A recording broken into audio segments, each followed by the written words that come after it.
ओम नमः शिवाय शिवजी सदा सहाय। ओम नमः शिवाय गुरुजी सदा सहाय।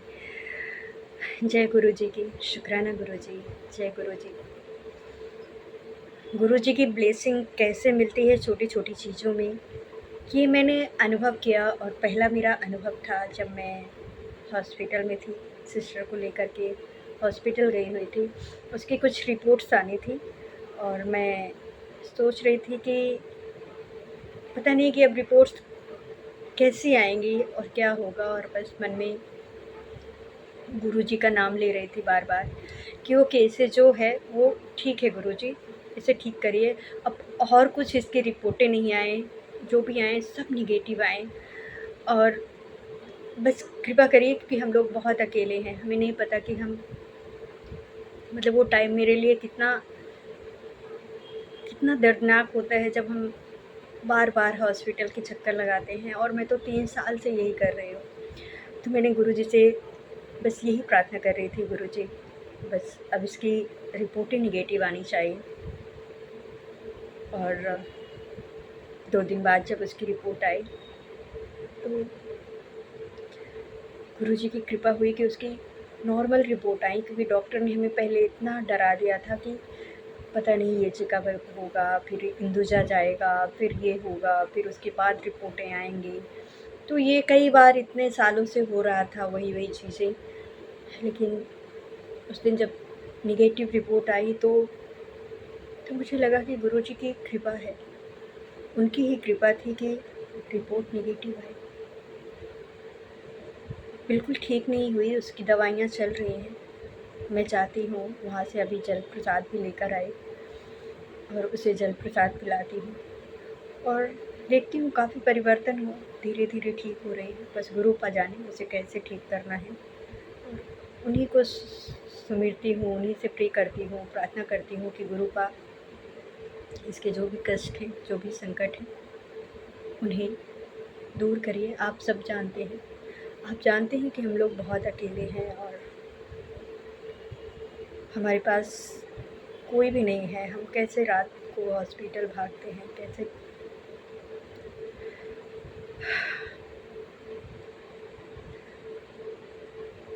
बहुत सारी चीज़ें हैं जिनके लिए हम मांगते रहते हैं गुरुपा से, गुरुपा ऐसा कर दीजिए।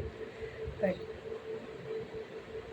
बस अब यही सीख रही हूँ कि नहीं गुरुपा, आप जानते हैं, आप जानते हैं कि हमारे लिए बेस्ट क्या है।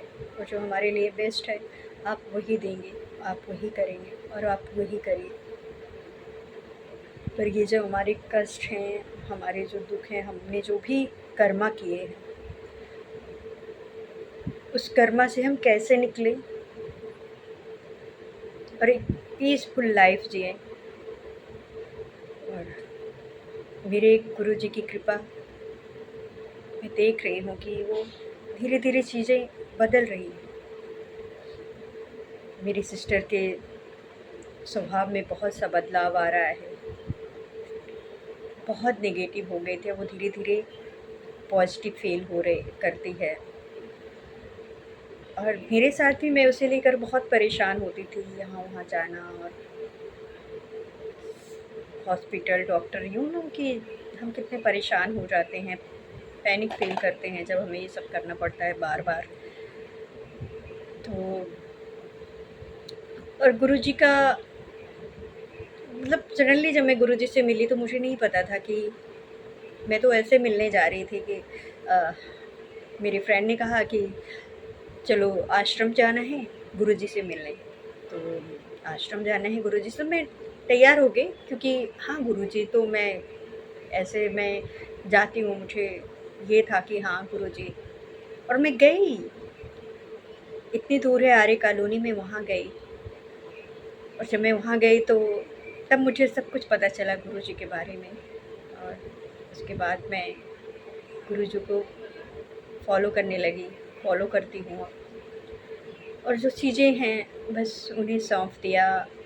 अच्छा लगता है, मन को बहुत शांति मिलती है जब मैं आश्रम जाती हूँ। बहुत कुछ ऐसे परेशान सी होती हूँ, कुछ ऐसा लगता है मन में या नहीं भी होता, तो मेरा मन करता है, जैसे मेरा बहुत टाइम से मन कर रहा था कि मुझे आश्रम जाना है, आश्रम जाना है। तो मैं हमेशा जो मेरी फ्रेंड जिन्होंने मुझे पहली बार लेकर गए थे, तो उनके साथ उनका वेट कर रही थी। 2 बार 3 बार मैं उनके साथ गई। फिर मैंने कहा नहीं, अब तो मैं खुद ही जाऊँगी। और मैं कई बार से सोच रही थी कि गुरुपा मैं खुद आऊँ, कैसे आऊँ? और एक दिन करते-करते 2 महीने निकल गए। मेरे हाथ में चोट लग गई, काफ़ी ज़्यादा चोट लगी थी, जिसे ठीक होने में काफ़ी वक़्त लगा। और बस फिर मैंने एक दिन ऐसे ही मन बना लिया कि मैं आज तो मैं जाऊँगी, कुछ भी हो जाए। और अचानक मैं निकल गई। और वहाँ जाने के बाद जब मैं बैठती हूँ तो मुझे एक मतलब इतनी शांति मिलती है, इतनी शांति का अनुभव होता है। मेरा मन करता है कि मैं यहीं पे बैठूँ और जो भी मेरी पीड़ा है या मेरे दुःख है या मेरे दर्द है, सब मैं बस मन ही मन गुरुपा को सुनाती रहती हूँ। वो जानते हैं, हम बताएँ, नहीं बताएँ, वो सब जानते हैं। कहते हैं ना कि ईश्वर के पास जाकर आपको बताना नहीं होता है। वो खुद जानते हैं कि आपके माथे में क्या लिखा है या आपके मन में क्या चल रहा है, आप किस पीड़ा से गुज़र रहे हो। और उन पीड़ाओं से आपको कैसे निकालना है वो जानते हैं बेहतर, और कैसे निकालना है। बस इतना ही है कि आप श्रद्धा से उन्हें मानो, सब कुछ उन्हें सौंप दो।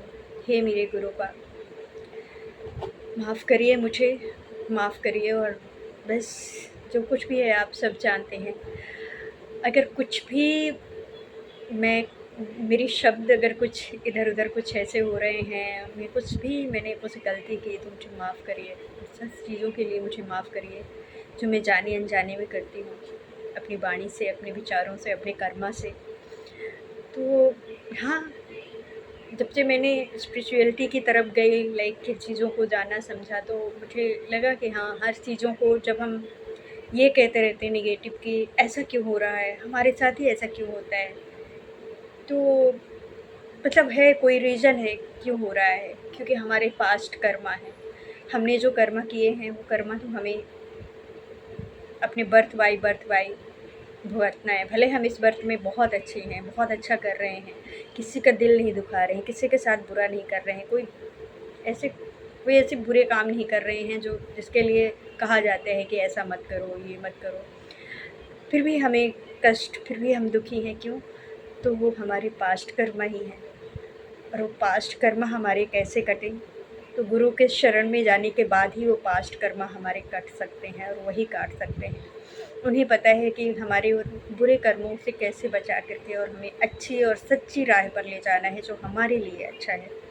और मेरे गुरु का बस यही प्रार्थना करती हूँ कि मुझे अब वो चीज़ें बताइए, वो चीज़ें दिखाइए, वो रास्ते दिखाइए, जहाँ से मेरा कल्याण होना है। जहाँ से मैं अपने इस बर्थ में जहाँ मैं समझ सकती हूँ सारी चीज़ों को, मैं जान सकती हूँ, इस लायक मुझे बनाया है आपने।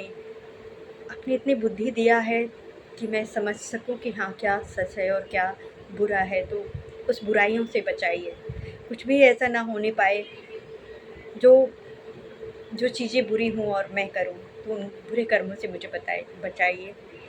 किसी का बुरा ना करूँ, कुछ भी ऐसे बुरा ना हो जो आपको जो आप नहीं चाहते। तो इन बुरे कर्मों से मुझे बचाइए।